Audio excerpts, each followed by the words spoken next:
वावरण्याकरता विद्यार्थ्याला सर्वंकष विकसित करण्याचं हे धोरण आहे.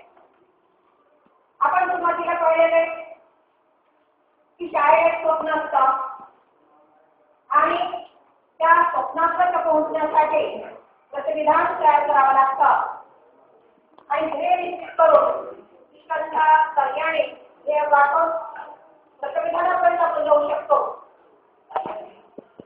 आणि पूर्ण अंतिम केलेले स्वप्न हे पूर्णपणे साकार होईल असं सांगता येत नाही, परंतु प्रतिविधानापर्यंत मात्र आपण निश्चितपणे पोहोचू शकतो. आणि या स्पर्धात्मक युगामध्ये जर शिकायचं असेल आपल्याला तर आपली शाळा ही गुणवत्तापूर्ण केली पाहिजे. यासाठी आपण पाहिलेलं असणार आहे की गुणवत्ता निकष भौतिक क्षेत्र असेल, शैक्षणिक क्षेत्र असेल किंवा व्यवस्थापन असेल, त्यामध्ये आपण दोन विभागणी केले ते भौतिक क्षेत्र आणि प्रक्रिया. आणि त्यानुसार त्या क्षेत्रामध्ये गुणवत्ता जर आपल्याला प्राप्त करायची असेल तर आपल्याला निकष निश्चित केले आपण आणि त्या निकषानुसार आपण त्या विभागाची गुणवत्ता वाढवली.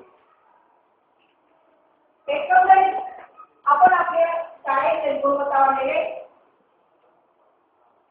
हे जे आपलं जे महासत्ता 2020 मध्ये भारत सुरू पाहते आहे आणि ते होण्यासाठी त्यावेळेस जी युवा पिढी येणार आहे ती युवा पिढी ते मनुष्यबळ किंवा ते युवा पिढी जे आहे ते सध्या आपल्या हातात आहे. आपण त्यांना घडवायचं आहे आणि यासाठीच आपण हे सगळे प्रयत्न करत आहोत. पण हे आपल्यावर का सोपवण्यात आलं?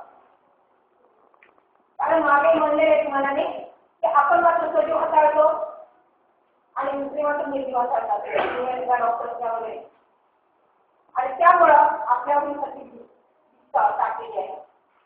समाजाचा आपल्याकडे पाहण्याचा दृष्टिकोन खूप चांगला आहे. त्याच्यासाठी उदाहरण सांगते. प्राचार्य राम शेवाळकर